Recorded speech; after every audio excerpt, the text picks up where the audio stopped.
So now it's important to talk about who is in your supply chain. When you're negotiating your contracts, when you just got to know who you're dealing with, right? Again, it's all about knowing the marketplace. So we're going to talk about the formula, which again goes from the producer, the processor, distributor, retailer, which I'm assuming most of you guys sit in, and then finally the consumer. Really, and I'm saying that last, but that is the most important piece of it, right? Because without them, none of it works, because they can't flood the cash back upstream. So we're going to talk in detail about each person's role, right? So a producer, which this is really where it starts. And like I said, we're going to give farmers a lot of love, because it all starts with them, right? The food supply chain starts with the producer, in which supplies food in its raw form: grain, fruits, vegetables, meat, fish, poultry, chicken. So everything you can name, that's where it starts, right? The producer, the farmers are who are part of the agriculture industry. Farming business range from small firms to very large corporations. Some are the business, while others may be family farms that have been producing food for generations. There are also entities in the supply chain that supply raw materials to the producers.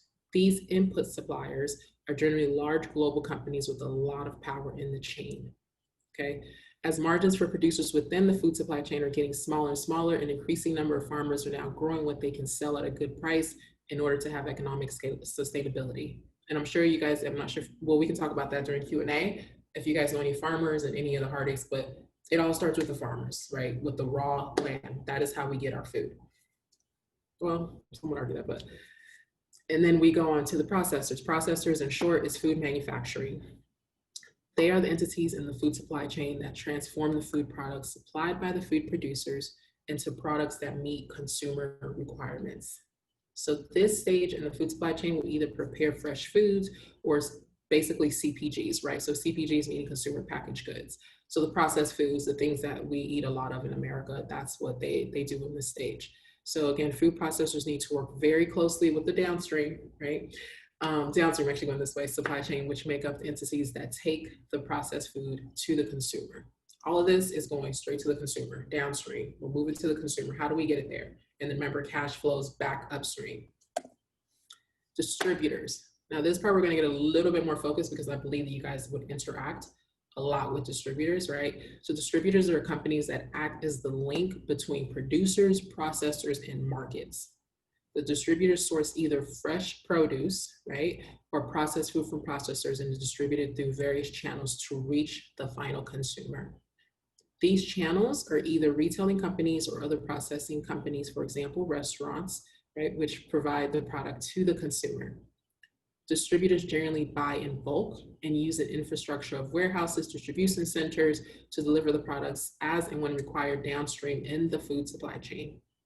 Their profitability is all based on bulk purchasing and economies of scale. This is how they win.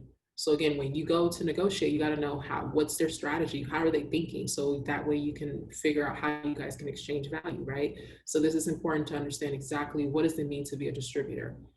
Today, just so you can get an understanding of the industry, they generate an annual sale of approximately $670 billion, right? Distributors are known as either broadline or specialty distributors. There's only 120 distributors classified as broadliners. That is critical to know when you're going in there, right? When you're going into making these deals, to know exactly what the playing field looks like. A broadline distributor sells many types of food-related products from a global selection of producers, some stocking as many units as 180,000 SKUs, right? Which is also stock keeping units.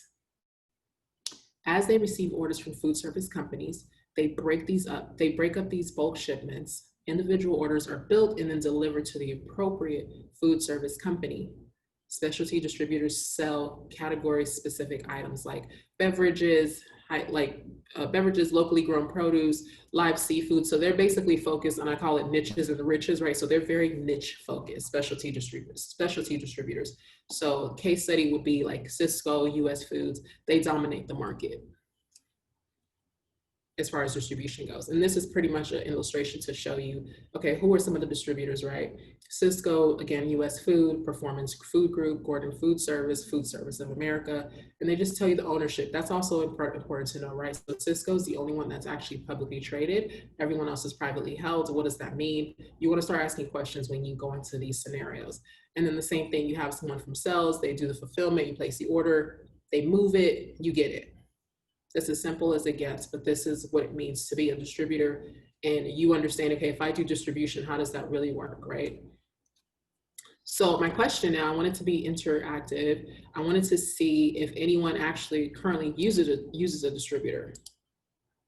You guys can drop it in the chat if I can see how to actually use the chat.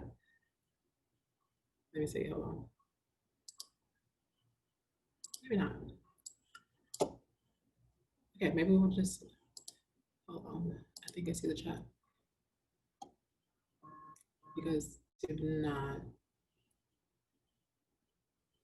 Okay, I see one response. Thank you so much for participating. So let's go on to retailers. Retailers, and this is where most of you sit. I'm just assuming we can get, when we get to the Q&A, we'll have some more interaction. But retailers, this is the process that showcases the product for the consumer, right? This can be in the form of like a local corner shop, a large hypermarket, supermarkets, restaurants, and we're gonna go into exactly what that means. Like I said, we're gonna go deep here because we gotta understand in order to, what kind of supply chain are we in order to make really good strategies, right? So the retail stage provides a consumer with a variety of core and innovative products that the food sector has to offer.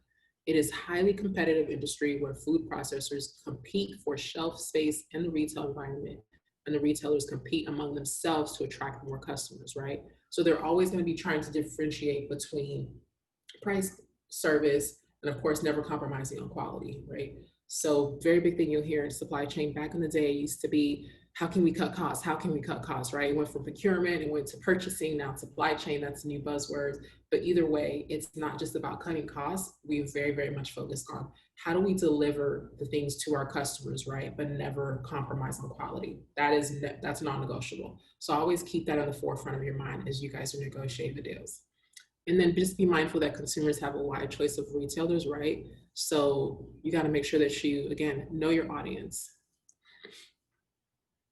Last but not least, the consumer, that's us, right? We're also consumers too, even though we're business owners. We are the final entity in the food supply chain, right? The economic sustainability of the chain depends upon the consumer buying the product, providing the necessary cash to travel upstream, remember that term, through the supply chain. Food is a staple necessity for every person on this planet, and hence competition within the food supply chain concentrates on variety and value addition and not on core produce. So these are just some of the things to keep in mind.